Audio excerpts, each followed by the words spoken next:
It's the biggest show in the country. Bloodlust is our birthright! Set it free! Welcome to the Running Man!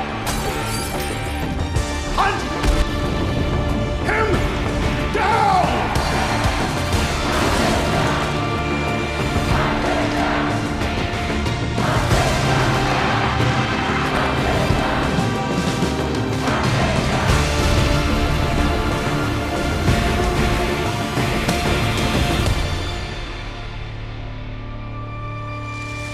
Heroism. Useless. Obedience. Never. Freedom. Nope. Anarchy. When? Family. Everything. I had read the Richard Bachman books when I was 14, and it really stayed with me. When I was a teenager, I was a huge Stephen King fan. Still am a huge Stephen King fan. And I had read The Running Man before I had seen the 1987 film. It's probably the first time I'd actually read a book that was drastically different from its film adaptation. And I'd always thought aloud for many years that it would be interesting to do a new adaptation of the book. More than 15 years ago, I'd actually even looked into the rights, which at that time were complicated, and I'd stopped pursuing it. Cut to more than 10 years later, the producer Simon Kinberg emails me and says, "Do you have any interest in a new version of The Running Man?" I said, "I do, actually."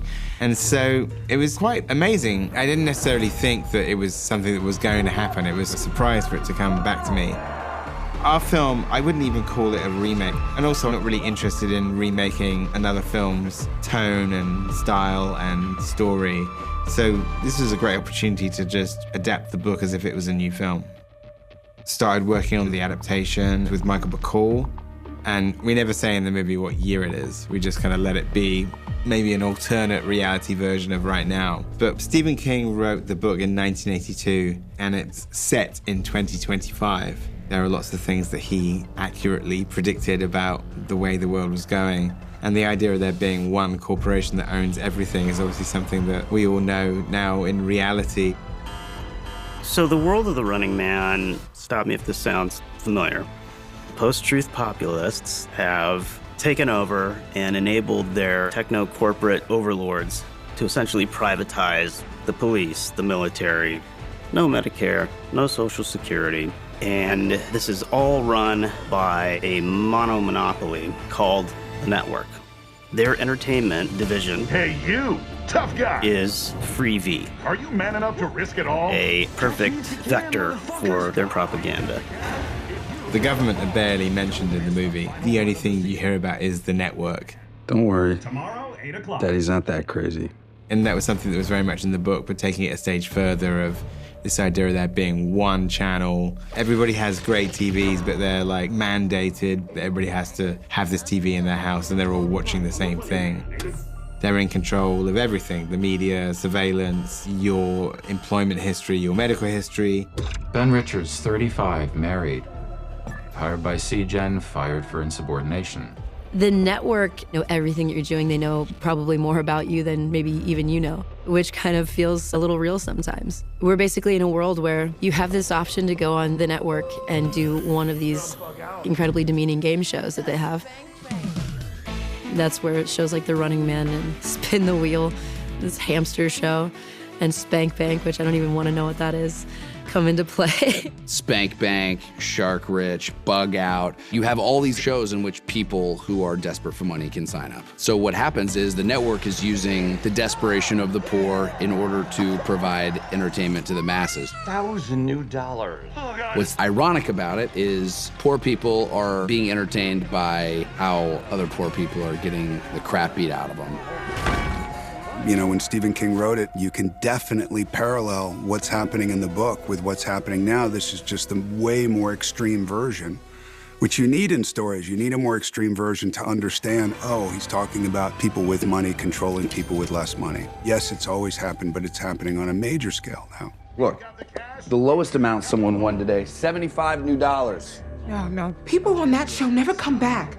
All those sci-fis where you see like when it was written and when it was written for. I'm like, oh, 2025. You know, not too far off. Sheila, a night witch. This whole deep fake thing and AI. If you comprendo.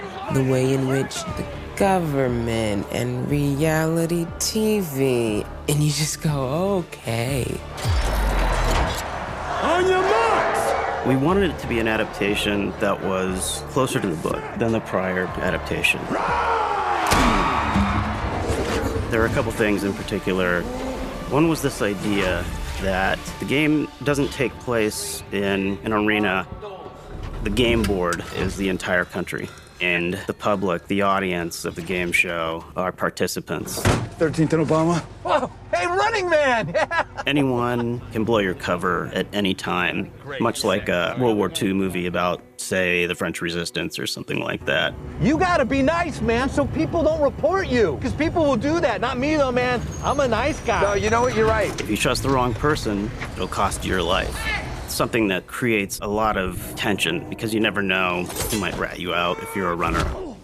Which I think, makes it even more enticing for everybody, just the interactive element of it. They're saying, if you video them, if you see them, we'll send you this amount of money. So it feels like a win-win situation. It's like we're all in this together.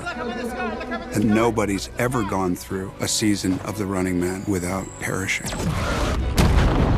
But who better than Glen Powell not to perish? Right now, I have Jen, a choreographer, who's making sure I walk on beat to make sure that we have a proper walking sequence. So I've never been taught how to walk before, but that's what makes Edgar the best. Well done, team. Watching that back. Well done. I didn't realize how tough the walk would be. I thought I had rhythm. Turns out I don't. We'll see how it goes. I was really excited about the idea of Glen doing the movie because he had this everyman quality. He feels very grounded. He feels like somebody that you know. But it's also interesting to take that charming persona and put them in a really difficult situation. Sick kid in my office. And Glen with a very short fuse is very entertaining to watch. You know, I didn't bring her here to guilt you. I brought her to stop myself from bouncing your face off this desk. And this is you not angry? Ben is angry because Ben hates a bully. And I think this world that he finds himself in, it's not fair. Ben can't even get a job. This is a guy who wants to provide for his family, but he got blacklisted. And so there's a growing sense of frustration there. The system is against him. Although the character Ben in the book, I think, is a much darker individual than we've done in the adaptation. There's still a lot of anger in the character about the state of the world and the sense of injustice. It just makes him a very relatable, if complicated, hero. Authority. Burn. Justice. Hilarious. Family. Everything. I think Ben Richards represents all of us. In general, who we all want to be is someone who, when the people that we love are counting on us, we answer the call. Where's your sock? Oh, Ben, those take forever to make. No, it was on when we got home. Hold on. It's here. Those are her comfies, babe. Even before we started filming, when we had some prep time, the first thing Glen said was, this family is the heart of this movie. And it was like really important to him and Edgar that they get this heartbeat right so that we understand the journey he's about to go on. The other aspect of the book that we thought would be an interesting challenge to take on was the idea of staying with Ben for the run of the run, staying in his POV. It's not a film where you suddenly cut back to the baddies in the network headquarters. You're with Ben Richards 100% of the time, and all you see of the rest of the world is what he sees. The subjective nature of the point of view in this was really important because I felt that that's what the novel is. The novel is entirely from Ben's point of view, and it felt like an incredibly intense experience because of it. So how do we maintain the advantage of that, which is putting the audience in a place where they feel like they're in the game with Ben and reminding us of the real stakes here? Your feet smell like dead mice. Now I have to. I felt confident that if we did try to center this on Ben, talking about ideas on how to remind us of his family, remind us there's bad guys out there, without leaving Ben's perspective. People on this show never come back. Edgar had some imaginative ways of doing that. It's fun to work with Edgar because you see these elements start to come in, layering on top of the script and creating fantastic depth that can't always be on the page because it's a visual medium. The thing about Edgar Wright is that he gets the tone so spot on.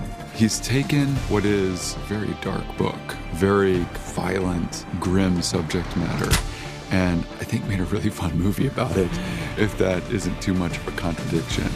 But that's what I saw in the script. It's what I'm seeing every day on set. We're having such a great time making this movie, and I'm optimistic that that kind of spirit makes it onto the screen. Thank you for clicking on our video, everybody. If you like what you saw here, please make sure you like the video and subscribe and share with your friends who like this sort of content. Joblo remains an independent company, and we appreciate all of your support.